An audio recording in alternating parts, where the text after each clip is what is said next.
भाभी, हमारे कॉलेज की तरफ से गोवा के लिए एक ट्रिप ऑर्गेनाइज की गई है, जिसके लिए वो हमसे 5,000 रुपए ले रहे हैं। मेरी सभी सहेलियां जा रही हैं। मेरा भी बहुत मन है, प्लीज मुझे जाने दो। हे राम, 5,000 रुपए!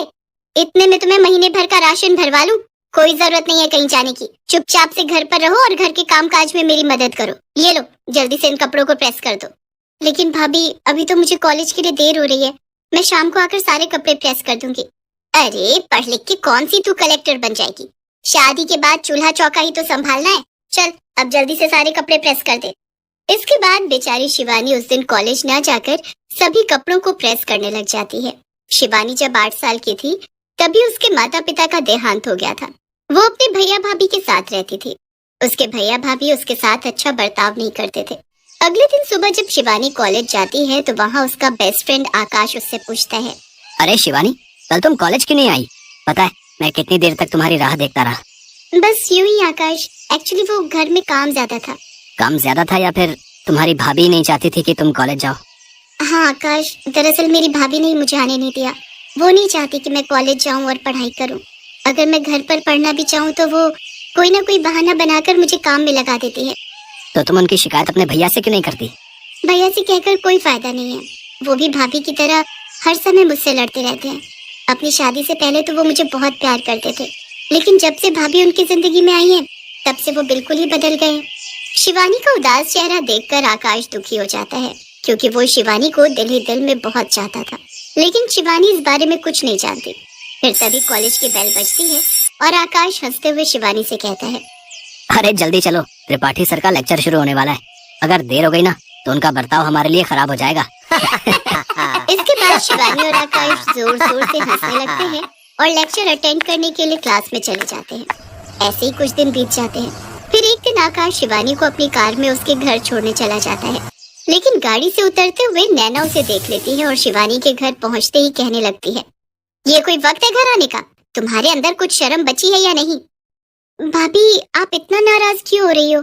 1 घंटा ही तो लेट हो। आप तो ऐसे चिल्ला रही हैं जैसे 2 दिन से कहीं गायब हो।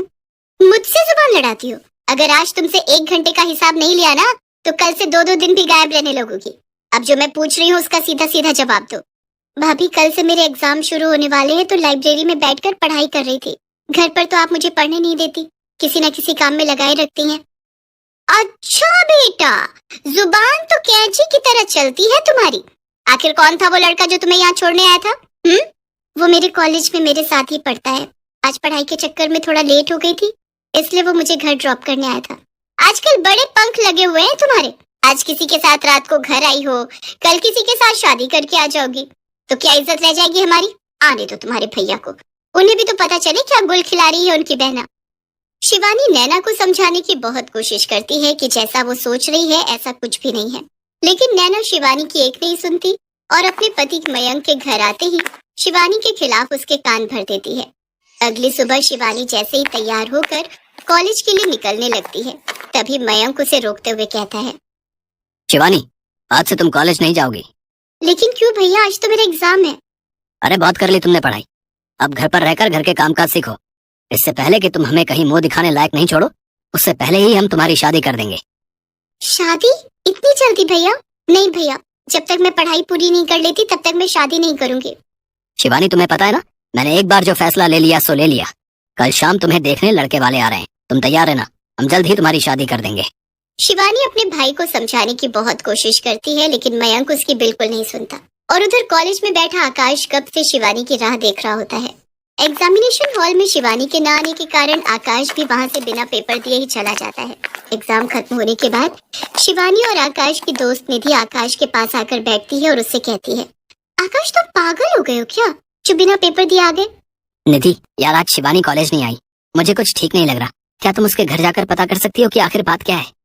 हाँ हाँ, क्यों नहीं, चली जाऊंगी मैं। लेकिन ये तो बताओ, जब तुम शिवानी से इतना प्यार करते हो तो उसे बोल क्यों नहीं देते? हाँ, तुम सही कह रही हो। अच्छा, उसको जाकर बोलना कि कल सुबह मुझे पहाड़ी वाले मंदिर पर मिले। इसके बाद निधि सीधा शिवानी के घर जाती है और उसे आकाश का मैसेज दे देती है।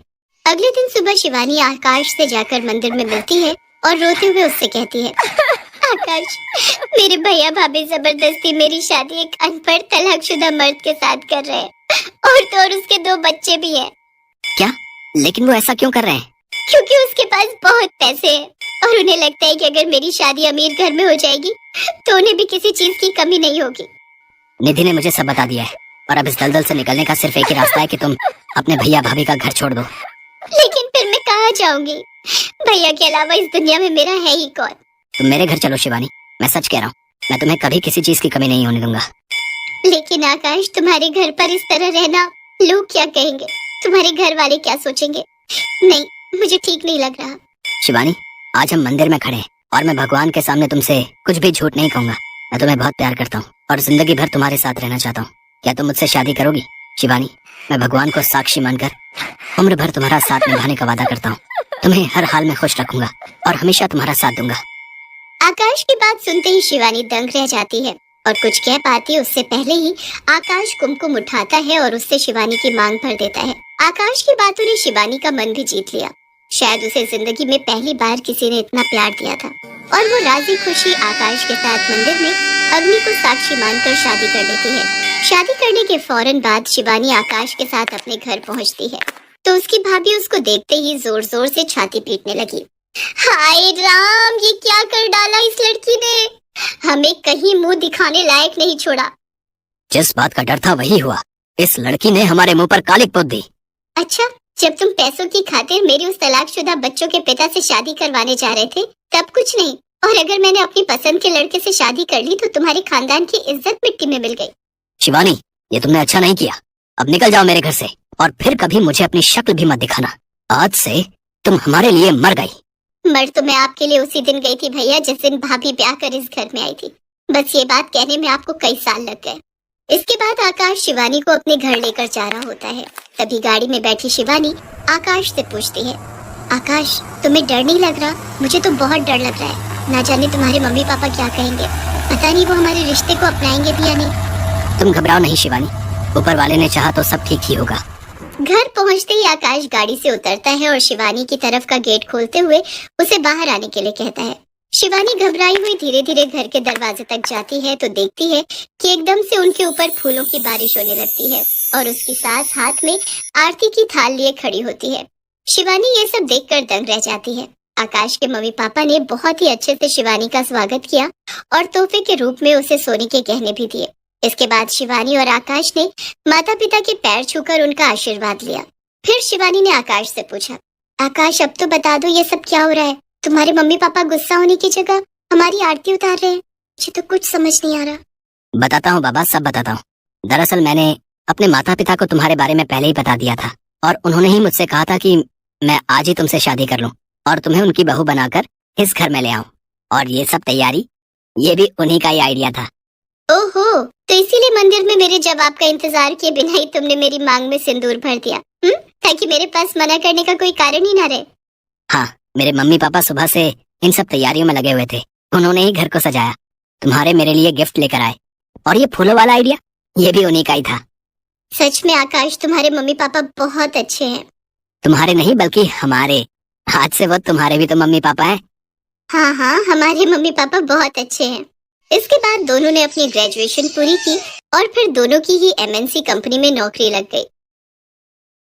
हेलो दोस्तों, अगर आपको यह कहानी पसंद आई है तो प्लीज़ चैनल को सब्सक्राइब करें, लाइक करें, कमेंट करें। Thank you for watching.